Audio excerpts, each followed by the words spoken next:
Tuhan adalah gembalaku, takkan kekurangan aku. Saudara-saudaraku yang terkasih di dalam Kristus, selamat pagi.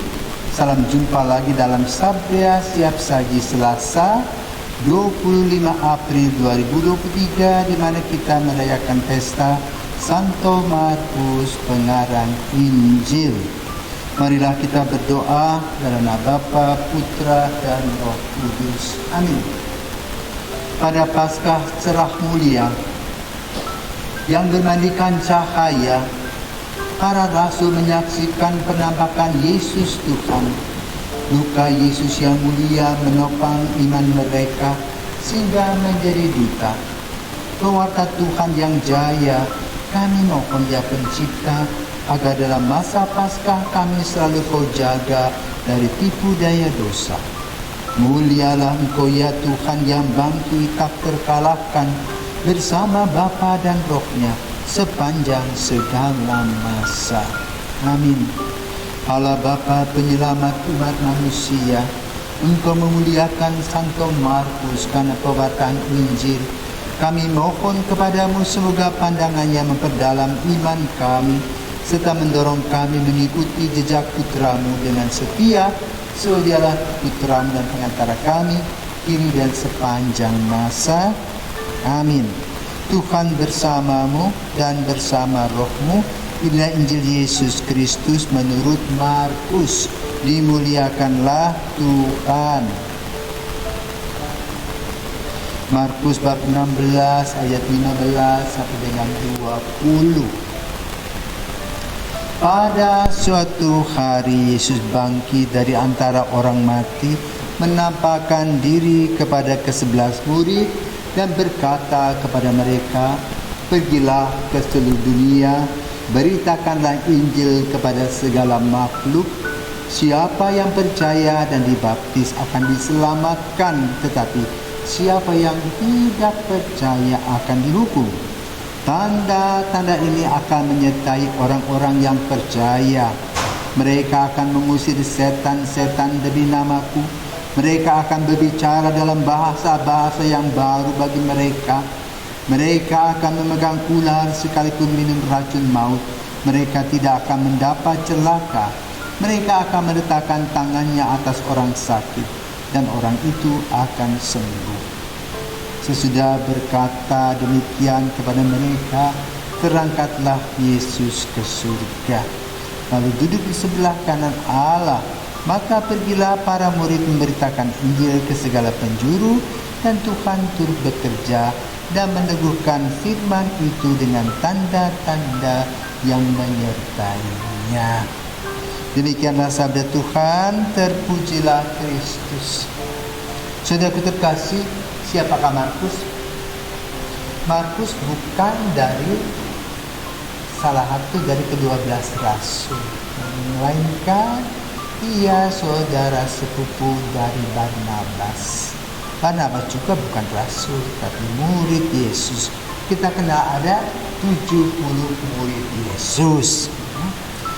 Markus terkenal karena apa? Dia menuliskan tentang Injil sebagai pengarang Injil, mengumpulkan cerita-cerita, lalu mengecek kembali kebenarannya dan mewartakan Injil seperti yang disampaikan oleh Injil pada hari ini. Pergilah,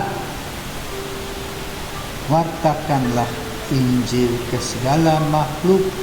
Siapa yang percaya dan dibaptis akan diselamatkan.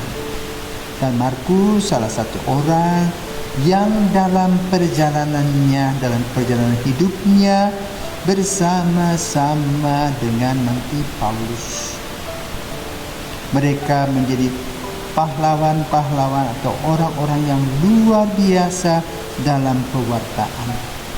Markus ditahbiskan sebagai uskup dan diutus ke Alexandria, Mesir.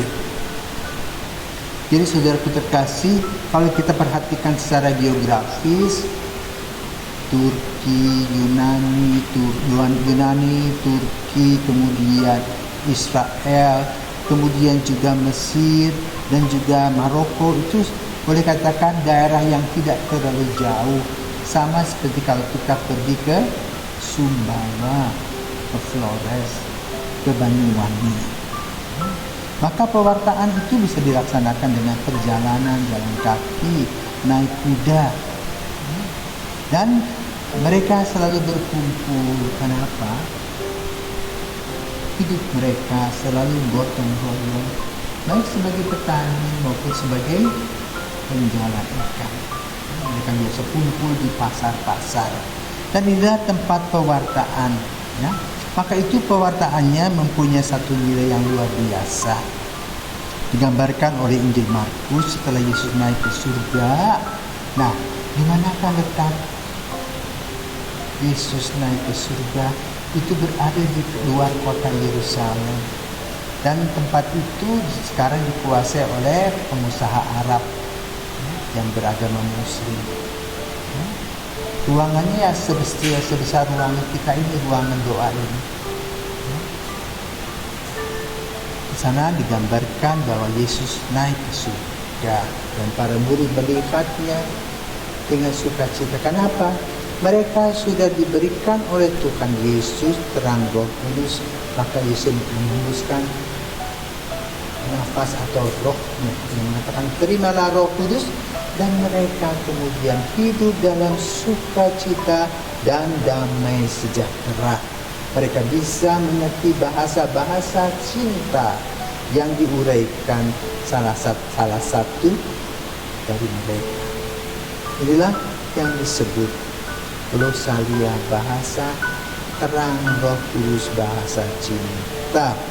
Maka boleh katakan mereka mempunyai keistimewaan atau kekebalan. Keistimewaannya apa? Mereka bisa berbahasa roh, mereka bisa menangkap, dan juga mereka bisa bernubuat, mereka bisa meramalkan dan melihat ke depan apa yang terjadi. Itulah terang Roh Kudus. Dan mereka juga bisa menyembuhkan orang, ya, lalu memegang ular-ularnya tak berdaya. Itulah kepuasan yang mereka terima sebagai gereja perdana. Nah, itu dengan modal yang ada, para murid pergi dengan sukacita mewartakan kabar gembira berdua-dua. Itulah mulainya gereja menjadi gereja misi. Sebagaimana dalam sinode disebutkan, ya, partisipasi misi, ya, dan juga komunio persekutuan. Persekutuan inilah yang dijamin dan juga dijalin dalam gereja perdana, di mana mereka sehati sejiwa. Apa yang mereka miliki dikumpulkan untuk persatuan dan kehidupan komunio atau persekutuan dalam partisipasi misi. Mulai di sana, dan saat ini kita juga disadarkan kembali untuk hidup dalam sinodal dengan PPM, partisipasi, persekutuan, dan misi yang isinya adalah pergilah ke seluruh dunia, beritakanlah Injil kepada segala makhluk, baptislah dalam nama Bapa dan Putra dan Roh Kudus. Itulah kunci dari pewartaan, sebagaimana yang diwartakan juga dalam Injil Markus secara sederhana. Tuhan memberkati.